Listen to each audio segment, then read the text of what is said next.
Hi friends, welcome back to Purna family channel. ఏంటి news paper చూపిస్తుంది, ఈ news పేపర్లో వార్తలు కానీ చదివేస్తుందేమో అని అనుకుంటున్నారేమో. ఏం లేదండి, ఈ న్యూస్ పేపర్ దేనికి చూపిస్తున్నానంటే ఇది ఈ రోజు న్యూస్ పేపరే. ఇదిగోండి డేట్ అయితే చూపిస్తాను, చూసేయండి. April 21 ఈరోజు అప్లోడ్ చేస్తాను మ్యాక్సిమం ఈ వీడియోని. అయితే ఇప్పుడు న్యూస్ పేపర్లోని మనం ఏవైనా మంచి వార్తలు అయితే చూస్తాము, చక్కగా మంచి మంచి విషయాలు అయితే తెలుసుకుంటాము. దానికోసం ఎక్కడ ఏం జరుగుతున్నాయి అనేది తెలుసుకోవడం కోసం అయితే మనం పేపర్ అయితే వేసుకుంటాము, అంతే కదా. కాకపోతే మనకి న్యూస్ పేపర్లోని కొన్ని న్యూస్లు చూస్తే అసలు అవేర్నెస్ ఇంకా ఎక్కడ ఆగిపోతుంది యూత్లోని అనే విషయాన్ని ఇక్కడ మాట్లాడాలనుకుంటున్నాను. చాన్నాళ్ళ నుంచి అసలు సోషల్ మీడియాలోని బెట్టింగ్ యాప్స్ ప్రమోట్ చేయొద్దు అని చెప్పేసి చాలా వరకు అయితే వీడియోస్ అయితే చాలామంది చేస్తున్నారు. మ్యాక్సిమం ఎక్కువగా చేస్తుంది అన్వేష్ ఛానల్లో అయితే ఎక్కువగా ఉంటాయి.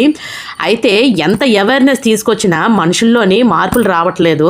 అంటే అక్కడ బెట్టింగ్ యాప్స్ ప్రమోట్ చేయొద్దు అంటే వీళ్ళు ఆడుకోవచ్చానా యువత, వీళ్ళు ఎలాగైనా ఆడుకోవచ్చు, వాళ్ళని ప్రమోట్ చేయొద్దు అని అంటున్నామంటే అంటే ఎవరైనా బెట్టింగ్ యాప్స్ మీరు ఆడండి అని ప్రమోట్ చేస్తున్నారు అని అంటే వాళ్ళది తప్పు అని వాళ్ళ వైపు వెళ్ళిపోతుంది ఇష్యూ అని అనుకుంటున్నారు. కానీ వెనకాతల ఇన్నర్గా యూత్ మళ్ళీ ఇంకా ఆడడం మొదలు పెడుతున్నారు తెలియకుండా అనేది ఇక్కడ తెలుస్తున్న విషయాన్ని మీకు చూపిద్దాం అనుకుంటున్నాను. డైలీ మనకి న్యూస్ పేపర్లోని మంచి మంచి వార్తలు చూద్దామని ఓపెన్ చేస్తే ఇలాంటి వార్తలు చూస్తే ఎంత బాధ అనిపిస్తుంది అంటే ఇంకా మనుషులు ఎందుకు మారటం లేదు అని ఇక్కడ పాయింట్కి వచ్చేస్తాను. ఇక్కడ ఏంటంటే మీరు ఇక్కడ చూసినట్టయితే ఆన్లైన్ గేమ్స్కి యువకుడు బలండి. అంటే ఆన్లైన్ గేమ్స్ ఎంతవరకు ఆడొద్దు అని చెప్పేసి ఎంతమంది అవేర్నెస్ తెచ్చినా కూడా ఇంకా ఆడడం అయితే చేస్తున్నారు. ఇక్కడ వచ్చేసి కేవలం ఒక 3 లక్షలు పెట్టి ఆన్లైన్ గేమ్స్ ఆడి మళ్ళీ ఇంకొక 3 లక్షలు అప్పు చేసి మరి ఆన్లైన్ గేమ్స్లో పెట్టి ఆ మొత్తం లాస్ అయిపోయాడు. చక్కగా డిగ్రీ అయితే చదివాడు, వాళ్ళ నాన్నకి సపోర్ట్గా పాల వ్యాపారం అయితే చేసుకుంటున్నాడు. చక్కగా ఆ బిజినెస్ అయితే రన్నింగ్ చేసుకుంటే మంచిదే కదండి. కానీ ఆ బిజినెస్లోని పాపం ఖాళీగా ఉన్నాడో ఏంటో మరి ఇంకే గేమ్స్ దొరకలేనట్టుగా ఉన్నది. పాపం వాళ్ళ నాన్న ఏమైనా ఒక ముఖేష్ అంబానీ ఏమో ఎంతైనా సంపాదిస్తే ఎంతైనా చక్కగా ఆడుకొని స్ఫూర్తిగా జల్సా చేయొచ్చు అనుకున్నాడో ఏంటో మరి. కష్టపడకుండా దేనికి ఇస్తారండి డబ్బులు? లేకపోతే నువ్వు ఇందులో సంపాదించి నువ్వు ఏం సాధిద్దామని అనుకొని ఇంతవరకు నువ్వు చేసి ఇలాగ ప్రాణాలు అయితే పోగొట్టుకున్నావు.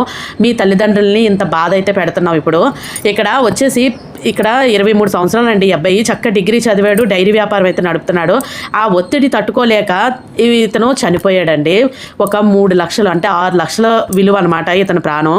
చిన్నప్పటి నుంచి పిల్లల్ని కని వాళ్ళని ఎంతో కష్టపడి పెంచి వాళ్ళ మంచి చెడ్డ అన్నీ చూసి వాళ్ళ చదువులు అవని వాళ్ళు మంచి ప్రయోజకులు అయితే తల్లిదండ్రులకి సపోర్ట్గా ఉంటారని చెప్పేసి పిల్లల్ని ఎంతో బాగా పెంచుతాము.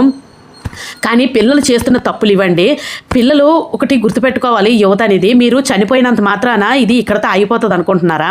అస్సలు కరెక్ట్ కాదండి. మీరు చనిపోయిన తర్వాత ఏం జరుగుతుందో తెలుసా? మీరు చనిపోయిన తర్వాత మీరు తీసుకున్న వాళ్ళు కూడా వాళ్ళ ఫ్యామిలీస్ ఉంటాయి కదా, వాళ్ళ ఫ్యామిలీస్ ఎంత బాధపడతాయో ఒకసారి ఆలోచించాలి. మేము చనిపోయాము, ఇంకా డబ్బులు కట్టవలసిన పని లేదు, లేకపోతే మాతోని మేము హ్యాపీగా చనిపోయాము, ఇంకా మాకు దీంతో ఇబ్బంది లేదు అని మీరు అనుకుంటున్నారు. అవతల ఫ్యామిలీస్ ఎంతో బాధపడితే మీరు డబ్బులు తీసుకున్న ఫ్యామిలీస్ కొంతమంది ఎందుకులే పాపం అడగడం అని చెప్పేసి కొంతమంది ఆగిపోతారు. కానీ కొంతమంది వెళ్ళి మీ తల్లిదండ్రులకి మీ ఫ్యామిలీస్కి ప్రెజర్ పెడతారు ఇవ్వమని. మీరు చనిపోయినంత మాత్రాన మీరు ఏమి సాధించినట్టేం కాదు.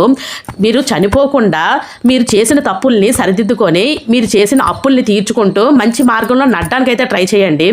మ్యాక్సిమం యువత చేస్తున్న మిస్టేక్ ఇది. మీరు చనిపోయి ఏం సాధిస్తారనుకుంటున్నారు? చనిపోవడమే ఒక మార్గం అనుకుంటున్నారా? అది మ్యాక్సిమం రాంగ్ మెథడ్ అనమాట. మీరు చేసింది తప్పని మీకు తెలిసినప్పుడు దాన్ని మార్పుగా మీరు వెళ్ళండి, అంతేగాని ఏది జరగదో కష్టపడి మీరు చేసిన తప్పు మళ్ళీ చేయకుండా మీరు చేసిన అప్పులన్నీ తీర్చుకొని మంచి పొజిషన్లోకి అయితే మారండి. మ్యాక్సిమం యువత అంతా పాడైపోతుంది. ఏ విధంగా అంటే ఇప్పుడు ఈ బెట్టింగ్ యాప్స్ అవని మరోటవని చేస్తున్నారు, డబ్బులు పోగొట్టుకుంటున్నారు.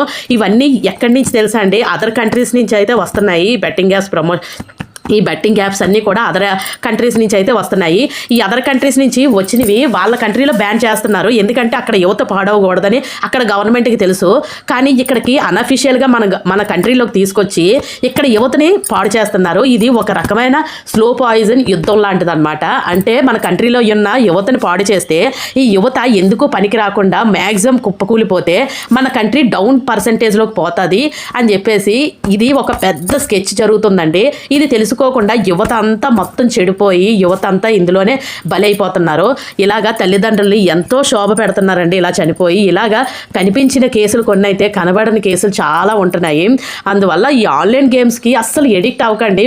మీకు టెక్నాలజీ పెరిగింది కదా అని చెప్పేసి ఇలాంటివన్నీ కాదండి. మీరు మంచిగా నేర్చుకొని ఇంకా మంచి మంచి అభివృద్ధి మన ఇప్పుడు మీ ఫ్యామిలీకే కాదు, కంట్రీకి, మన సొసైటీకి, కనీసం మీ ఊరికి మీరు ఏం చేస్తున్నారు, ఒక మంచి పని ఏం చేస్తున్నారు అనేది నేర్చుకొని అది చేయడానికి ప్రయత్నించాలి. కానీ ఇలాంటి పిచ్చి పనులు చేసి ఇలాగా అర్ధాంతరంగా ఏదో చేశామని చెప్పేసి చనిపోయినంత మాత్రాన మీరేం సాధించినట్టేం కాదు.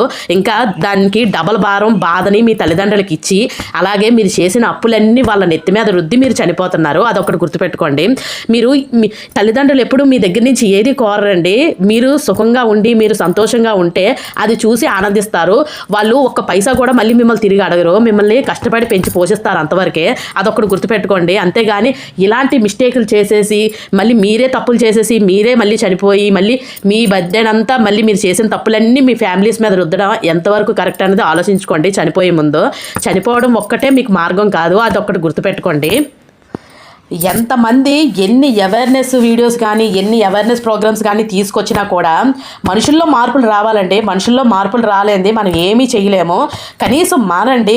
మీకోసం కాదు, మీ ఫ్యామిలీ కోసమైనా మారండి. తర్వాత ఏం జరుగుతుంది, ఇన్ ఫ్యూచర్ ఏం జరగబోతుందంటే ముందే ఒకసారి ఊహించుకోండి. ఊహించుకుంటే అప్పుడు కనీసం మీకు భయం అనేది ఏర్పడుతుంది. అంతేగాని ఇలాంటి మిస్టేక్స్ అయితే ఎప్పుడు చేయొద్దు. అలాగే పిల్లల్ని ఒక్క కంట కనిపెడుతూ ఉండండి తల్లిదండ్రులు కూడా. మా పిల్లలు ఏదో మంచిగా ఏదో చేసేసుకుంటున్నారు, ఆన్లైన్లో ఏదో నేర్చేసుకుంటున్నారని ఎప్పుడు అనుకోకండి. అది చాలా రాంగ్. ఈ మధ్య కాలంలోని సోషల్ మీడియాలో మంచి ఎంత బాగా నేర్పుతుందో చెడు కూడా అంతే బాగా నేర్పుతుంది. అందువల్ల మీ పిల్లలు ఏం చూస్తున్నారు, ఏం చేస్తున్నారు అనేది ఒక నిఘా అయితే పెట్టండి. మొక్కే వంగనదే మానే వంగుతుందా అన్నట్టు మీరు స్టార్టింగ్లోనే మీ పిల్లలు ఏం చేస్తున్నారో తెలుసుకుంటే మీరు అక్కడే ఆపడానికి అవుతుంది. అంతేగాని అది పెరిగి పెద్ద అయిన తర్వాత మీరు ఏం చేసినా దాన్ని మొదల నుంచి తీయడానికి చాలా టైం పట్టేస్తుంది, తీయలేరు కూడా. అందువల్ల అది జరగకముందే మీరు మొదటే అవేర్నెస్ తీసుకురండి. తల్లిదండ్రులు కూడా మాకు తెలియదు అనుకోకుండా అలా వదిలేయకుండా మా పిల్లలు మంచివాళ్ళు అని మీరు స్టాంప్ వేసుకోకుండా మా పిల్లలు ఏమైనా చెడు మార్గంలోకి వెళ్తున్నారేమో అని చెప్పేసి మీరు కూడా ఒక నిఘా అయితే పెట్టుకోండి మీ పిల్లల మీద. తప్పదండి, ఇప్పుడు రోజులు అలా ఉన్నాయి. పాతకాలం రోజులు అలా లేవు. చక్కగా కష్టపడి పనిచేసేవారు, అందరూ కలిసిమెలిసి ఎంతో హ్యాపీగా ఉండేవారు. ఆ రోజులు వేరు. టెక్నాలజీ చాలా మందిని పాడు చేస్తుంది, అంతే ఉపయోగం కూడా ఉంది. రెండు విధాలుగా ఉన్నది బ్యాలెన్సింగ్ అనేది. కానీ ఏ విధంగా మొగ్గు చూపుతుందండి యువత చెడిపోతుంది. అందువల్ల అందరూ జాగ్రత్త పడండి. అంతకు మించి నేను చెప్పాలనుకున్నది ఏం లేదు. ఇంక వీడియోలోని నా ఛానల్లోని నేను కూడా చాలా వరకు ఇలాంటివి చేశాను, అవేర్నెస్ వీడియోస్. కానీ నో ఉపయోగం అండి. ఇలాంటి వీడియోస్ చూడడానికి ఎవరు ఎంకరేజ్ చేయరు. ఇప్పుడు ఈ వీడియో కూడా ఎవరైనా చూస్తారా లేదా అనేది నాకు చూస్తాము ఎంతవరకు ఈ వీడియో అనేది రీచ్ అవుతుంది అంది. తప్పకుండా మీలోని ఎవరైనా అవేర్నెస్ తీసుకొద్దాము, తప్పకుండా యువతలోని మార్పు తెద్దామని అనుకుంటే కంపల్సరీగా ఈ వీడియోని అయితే షేర్ చేస్తారనుకుంటున్నాను. మీకు ఈ వీడియో నచ్చితే లైక్ చేయండి, తప్పకుండా షేర్ చేయండి. లైక్ మాత్రం తప్పకుండా ఇవ్వండి. మీరు లైక్ ఇస్తేనే రికమెండ్ చేస్తుంది. రికమెండ్ చేస్తే ఇలాగ కొంతమంది యువతకైతే చేరుతుంది, వాళ్ళలో కొంతైనా మార్పు వస్తుంది, ఫ్యూచర్ ఏం జరగబోతుంది అందిని. అందువల్ల మీకు ఈ వీడియో నచ్చితే లైక్ చేయండి, షేర్ చేయండి, సబ్స్క్రైబ్ చేసుకోవడం మాత్రం అస్సలు మర్చిపోకండి. Thank you for watching.